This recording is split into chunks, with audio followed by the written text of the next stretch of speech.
Assalamualaikum warahmatullahi wabarakatuh. Perkenalkan, nama saya Amirul Ihsan. Eh, pada pada materi kali ini, di sini saya akan membahas mengenai kriptografi dan PKI.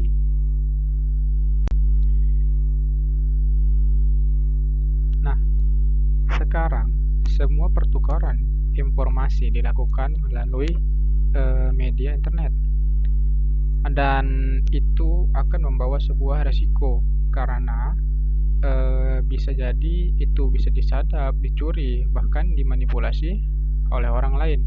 Nah, maka dari itu dibutuhkanlah yang namanya sistem untuk melindungi data dan identitas kita. Nah, jadi gimana solusinya? Solusinya di sini adalah solusi utamanya itu adalah dengan menggunakan kriptografi dan PKI, yang mana ini adalah yang menjadi dasar keamanan komunikasi digital kita.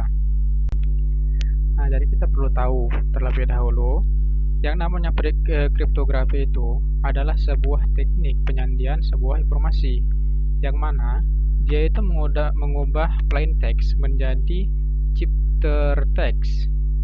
Nah, dia menggunakan algoritma dan kunci. Simpelnya itu mengubah pesan yang asli menjadi pesan sandi agar tidak bisa dibaca oleh orang lain.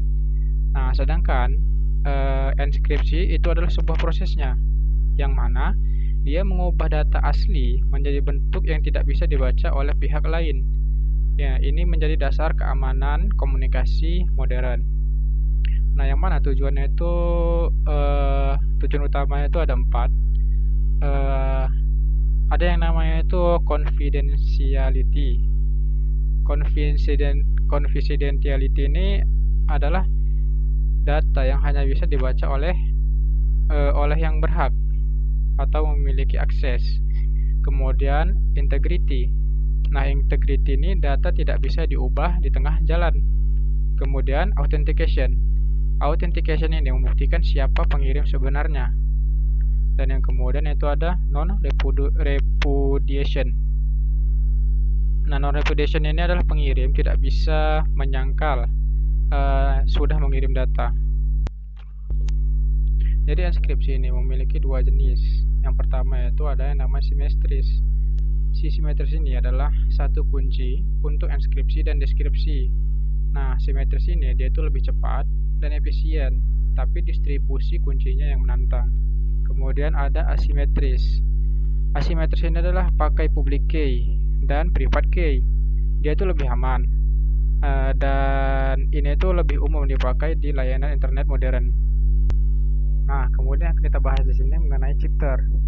Jadi namanya chipter itu adalah teknik penyandian sendiri. Di sini terdapat 2 jenis, yaitu classical chipter dan modern chipter. Classical chipter itu adalah teknik tradisional. Ada substitution, yaitu menggantikan karakter, dan transportation, yaitu mengacak posisi karakter. Kemudian kalau misalnya dia modern chipter, dasar enskripsi modern, yang mana itu ada block chipter, yang mana dia mengenskripsi data per blok. Kemudian ada yang namanya stream chipter, yaitu mengenskripsi karakter satu per satu. Nah, kemudian algoritma itu diibaratkan sebagai resep dari proses skripsinya. Nah, ada algoritma simetris tadi kan, sama algoritma asimetris. Algoritma simetris ini ada DES, AS, RCA4, RCA5, dan RCA6. Nah, DES itu adalah algoritma enskripsi lama yang kini ditanggap kurang aman karena mudah dibobol. Kemudian AS itu adalah pengganti dari si DES tadi, yang mana dia lebih kuat, dan ini tuh yang jadi standar modern yang sering dipakai sekarang. Nah, kemudian untuk yang RC4, RC5, dan RC6 ini, itu ada algoritma enskripsi dari keluarga untuk RC4, RC5, RC6 ini, itu ada algoritma yang masih sama, yang dia mana itu dia dipakai untuk mengamankan data dengan cara yang lebih fleksibel. RC4 itu untuk stream chipter, RC5-nya itu dan RC6-nya itu untuk block chipter. Nah, kemudian untuk algoritma asimetris itu ada RSA dan DSA.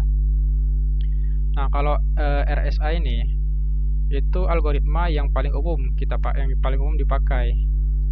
Jadi dia itu menggunakan dua kunci, yang mana itu ada public key untuk menginskripsi dan ada yang kedua itu private key untuk mendeskripsi.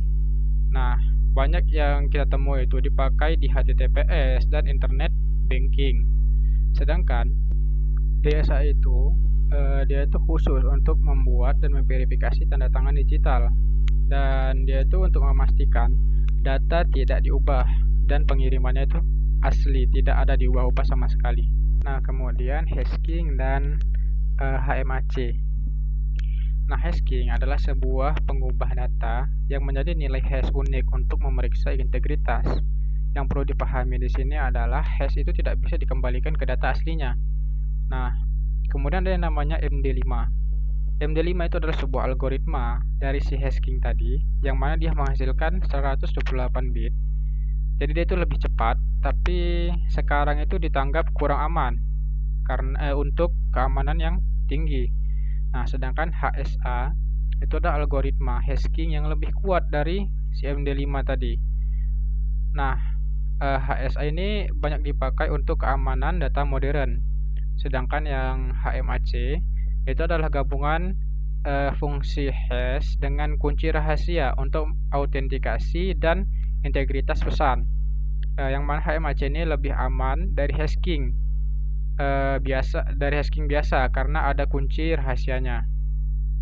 Nah, kemudian ada beberapa tools yang bisa digunakan untuk hash tools seperti MD5 kalkulator, kemudian hashmilefile dan hashdroid. Fungsinya itu untuk memverifikasi integritas file. Nah, dia juga untuk memastikan file itu tidak berubah saat dikirim. Kemudian ada encryption tool seperti BCText Encoder, kemudian Xcrypt dan CryptoForce, yang mana ini tuh untuk enskripsi data dan dokumen agar tidak bisa dibaca pihak yang tidak berwenang. Nah, fungsi umumnya itu verifikasi integritas file, enskripsi dokumen, dan mendukung keamanan informasi. Kemudian ada digital signature. Digital signature itu tanda tangan elektronik yang mana dia itu dibuat dengan kriptografi. Nah, digital signature ini dia lebih menjamin keaslian pengiriman dan integritas data.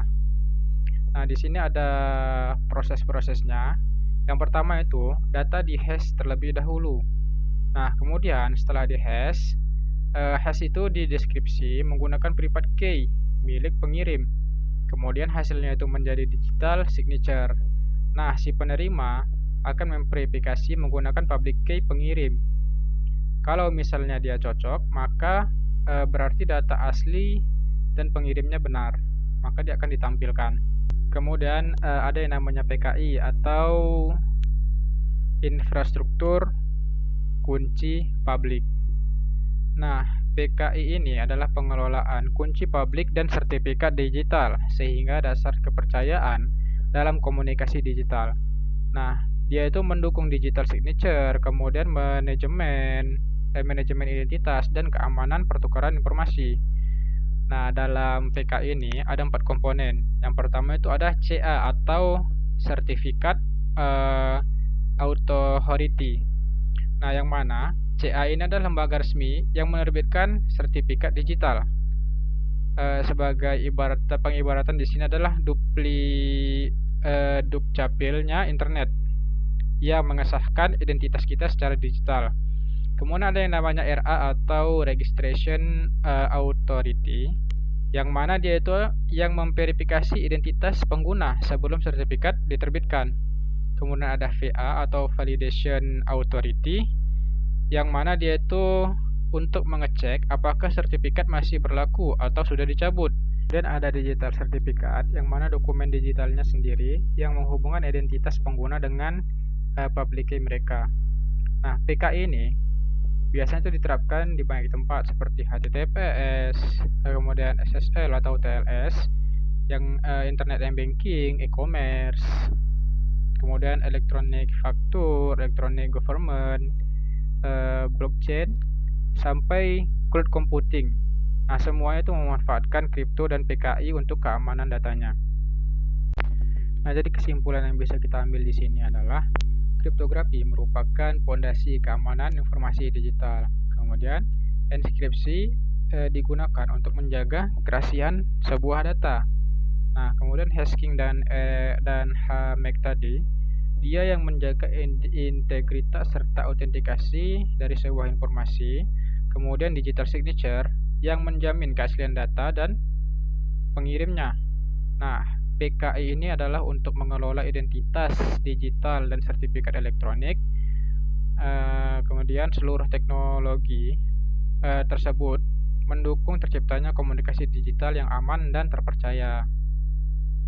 Nah, mungkin hanya itu yang bisa saya sampaikan. Assalamualaikum warahmatullahi wabarakatuh.